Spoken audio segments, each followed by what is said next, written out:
Teacher dies after rescuing 20 kids from Bangladesh plane crash. Those kids are my kids too, Marine Chowdhury told her husband as she lay dying in hospital. Just hours earlier, the teacher had been standing at the entrance to Milestone School and College in the Bangladesh capital of Dhaka, preparing to hand the 2nd to 5th grade students over to their parents. But in a split second, what had been an unremarkable Monday lunchtime turned to horror. A Bangladesh Air Force fighter jet crashed into a 2-story building, bursting into flames. Chowdhury, realizing there were students still in the building's classrooms, ran back into the burning wreckage. I did my best to pull out about 20 to 25 people as much as I could. Chowdhury's husband Mansur Hilo recalls her saying, moments before she was put on ventilation at the intensive care unit of Dhaka's National Burn Institute.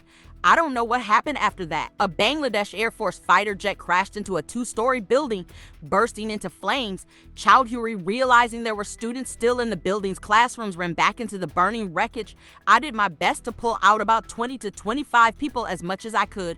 Chowdhury's husband Mansur Hilo recalls her saying, moments before she was put on ventilation at the intensive care unit of Dhaka's National Burn Institute. I don't know what happened after that.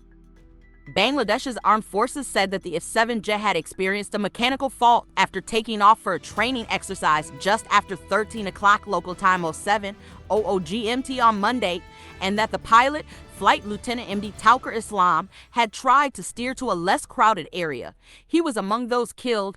The crash marks the deadliest aviation disaster the country has seen in decades. More than 160 people were injured, with an on-duty doctor at the Uttara Adhunik Medical College Hospital saying most were aged between 10 and 15 years old, many suffering from jet fuel burns. More than 50, including children and adults, were taken to hospital with burns, a doctor at the National Institute of Burn and Plastic Surgery said. Mr. Hilo told BBC Bangla that he first called his wife after hearing the news of the plane crash. When she didn't answer, he asked his eldest son to go to the school and find out what had happened. Soon after, he received a call from an ambulance driver telling him that his wife was being taken to the burns unit at Uttara Modern Medical Hospital. She would later be taken to the ICU. Mr. Hilo said Chowdhury apologized to him from her hospital bed shortly before being placed on ventilation.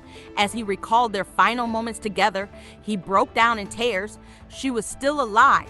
She spoke the highest words with great mental strength because almost is 100% burn inner and outer, he said. Chowdhury worked at Milestone School and College for 17 years, having first joined as a teacher before being promoted to become a coordinator in the Bangla department for classes 2 to 5. She was buried on Tuesday in her home district of Nilphamari in northern Bangladesh as flags flew at half-mast across the country in a day of mourning for the victims. The crash killed 242 people on board the flight and 19 others on the ground, with only one survivor from the plane.